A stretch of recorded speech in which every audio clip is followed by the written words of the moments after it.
Hello guys. Today we're talking about our next support set that we put on usually crow deities. It's called Elemental Catalyst. Okay, so what does it do? I've talked about it before in a couple of the videos. So whenever you deal flame, shock, or frost damage, you apply a stack of flame or frost or shock weakness to an enemy for 3 seconds. Each stack of an elemental weakness increases their crit damage taken by 5%. There were 3 weaknesses. And then that means 15% total crit boost just from keeping all 3 of these weaknesses up on an enemy. And then an enemy can only have 1 stack of each weakness at a time. So basically what that means is you're not going to get to like 10 stacks of flame weakness. So you're not going to have like 50% crit damage boost. It's only like, you get 1 stack of flame, 1 stack of frost, 1 stack of shock, and that's it. You can have all 3, but you cannot have like multiple of each. So basically, at most you're going to be getting 15% crit damage boost on a target, and it's AoE as well. It's you can put it on as many targets as you can hit with your dots, or whatever you're using to keep it up. Okay, so first off, we're going to be talking about wall.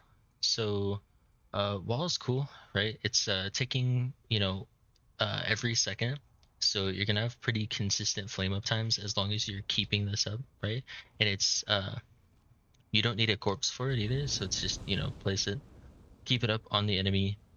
If there's multiple enemies, aim your wall in a way that hits as many things as possible, so you get EC on as many things as possible, right? And then one thing about EC as well is it lasts for an extra, like the debuff itself lasts for an extra 3 seconds after you stop doing damage with that type of element. So if I'm doing flame and then my wall runs out, I've still got 3 seconds of flame weakness applied to the target. So you got some wiggle room to keep your debuffs looking good. So let's look at the next skill. We're looking at Unnerving Boneyard, right? This is how you're gonna get your frost damage weakness. It's ticks every 1 second, same thing as wall, except this one is 10 seconds instead of blockades like 15. But it's the exact same thing. You just keep it up, and then you know, same thing with wall, same thing with blockade, or blockade and boneyard. My bad. These are the easy ones, in my opinion. You literally just keep them up, and you're done. You Nothing else. You're great. But the other thing, the funny one is Mystic Siphon. As a Parse Crow, you're already going to be using Detonating Siphon, but for AC, Detonating Siphon doesn't do shock damage, but Mystic Siphon does. So this is what allows Crow DDs to use daggers and an Inferno Staff instead of, let's say, like a Lightning Staff or an Ice Staff to proc the weaknesses.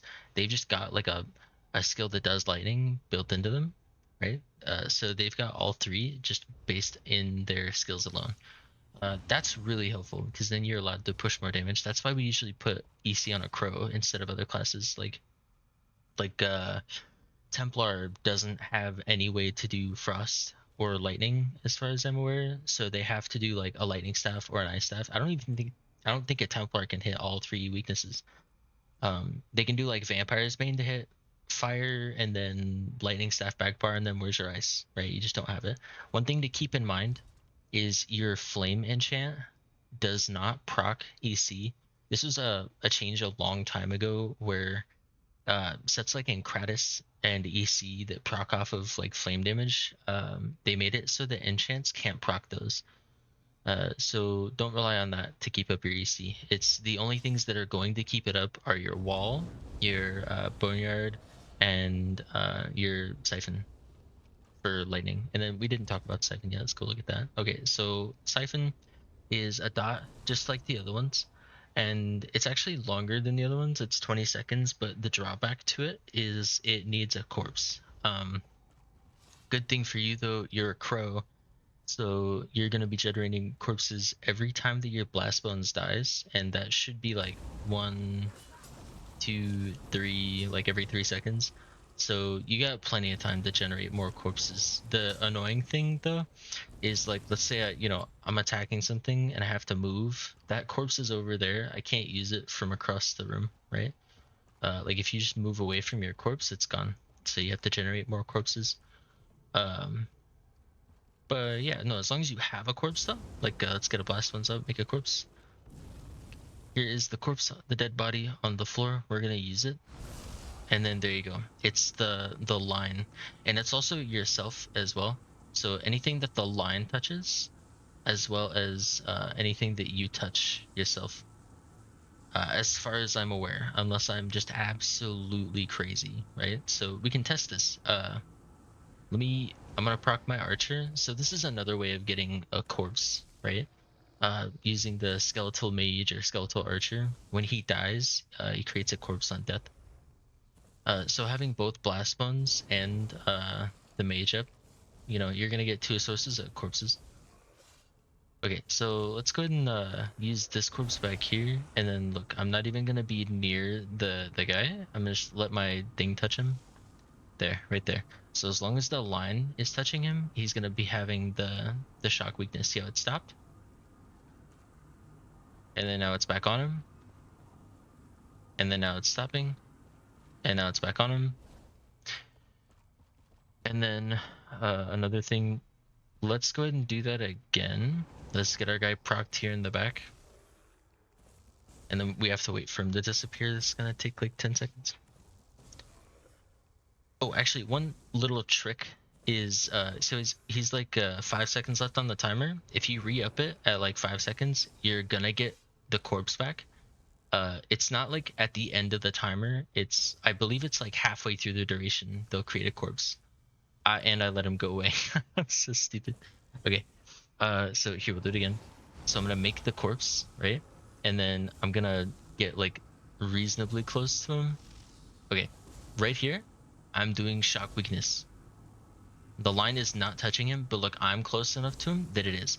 So the line and yourself, shocking siphon, will do shock weakness, right? So the idea is you're gonna be doing like this, this, this, and then now you are doing EC. Literally just 1, 2, 3, those 3 dots.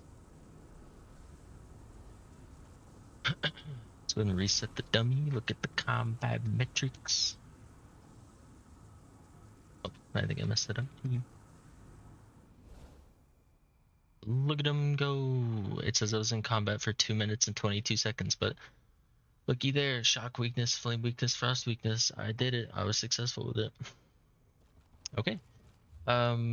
Now we'll say if you're looking to use this set, it does not have a minor slayer line. It comes from Stone Garden. So you're gonna have to pair it with a set that has minor slayer in it most of the time. Like Reliquin, any trial set is gonna have minor slayer. So Coral, Reli, and it's also I don't think it tells you anywhere, but it is light armor. So if we go look at the sticker book, DLC Dungeons, Stone Garden. So Arcasis was the heavy set, and then Elemental Catalyst, as you can see, it's a light set. You're not going to want to wear this on the body. Like, if you're able to, you definitely want to have, like, Reliquin or Coral on your body, or Azure, if it's good. And then put your Catalyst on, like, your front bar daggers, your jewels, and, if you have to. Like, right now I'm wearing Velothi, just because it's pretty good. It's pretty good AoE. It's pretty good, just lazy mythic in general. But let's say you didn't want to do that, and instead, you wanted to go. You know what? I don't think I have it on me. I was gonna say like kilt. Let's imagine, I'm gonna put on Sax Greaves. Let's imagine kilts right there. I don't even. Okay, my gear's not on me. This is a terrible example. Let's just go back. But yeah, so since I'm in Velothi, I just put a light piece on the body. Easy fix. But teehee. It's pretty good. Yeah, just if you're gonna do anything, only ever have like one light piece on the body if you can help it. Like I could see right here, I've got a light slime craw, but I don't really want to use it because 6 medium is better than 5 medium most of the time in content. So teehee. Don't wear it on the body. It's bad. That should be it. There shouldn't be anything else that we have to talk about. That's Catalyst. It's literally just be a crow, put it on, and then, keep up the things that we talked about. And then bam, there you go. You're doing EC. Okay. Thank you guys for watching. I'll see you later.